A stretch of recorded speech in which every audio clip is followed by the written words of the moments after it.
what general conditions were like inside the tank. Well, I think we talked a little bit about it. It was hot.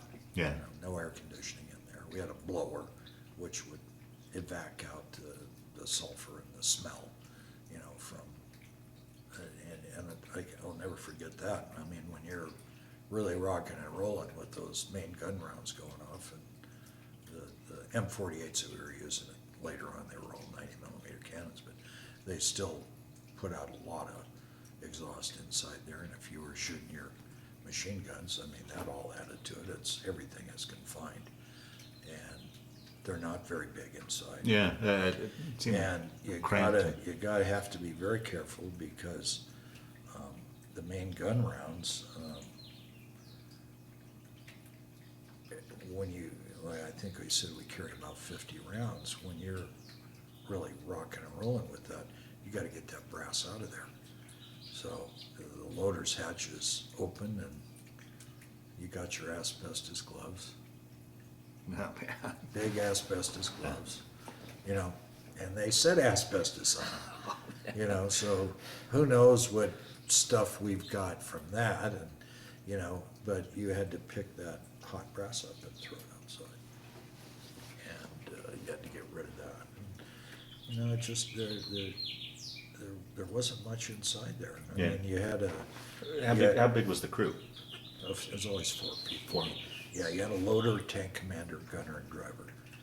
And the tank commander was up top, loader down inside the main chamber of the tank, and the gunner was down there as well, controlling that.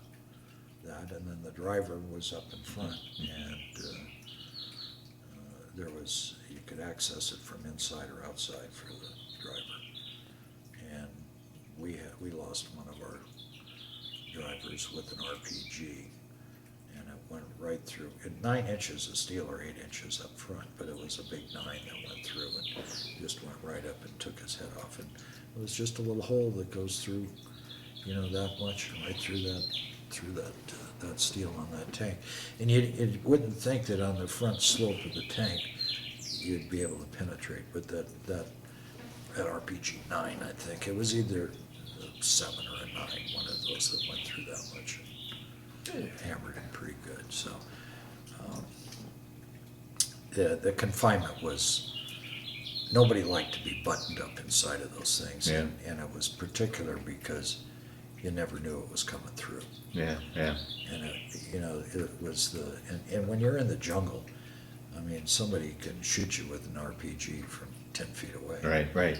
So and you wouldn't even know it. They'd be back down in a hole. And I have a book that I bought years ago. It's called The Tunnels of Cu-Chi, and that's where I was stationed. And it talks about all the different tunnel complexes right at that base camp. And I went into one tunnel, and I think I said that I weighed 142 pounds, but they liked the thinner guys, and I was probably 5'8" if I was standing tall.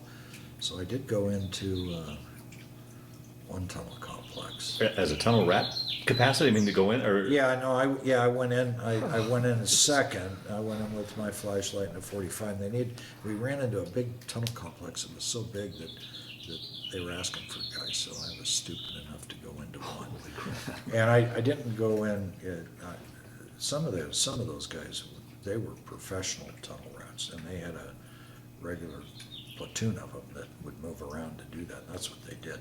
Anyway, I went into one with some other guys, and didn't go in very far, and it was there was a main room there, I don't know, 10 by 10 maybe, and there was just some stuff in there, clothes, and there was a teapot that was hot, and I still have it upstairs. I took that teapot out, and like a dummy, I just picked it up, and it could have been booby trapped. Yeah, right, yeah. So I didn't know. And that was the first and only one that I went into. And that I didn't like that. That was bad. Crawling through that tunnel, and the access tunnel probably to get into that first room was 10, 15 feet maybe. And that was a long 10 or 15 feet. So I got out of there. And that was the only time I did anything like that, and that was kind of stupid.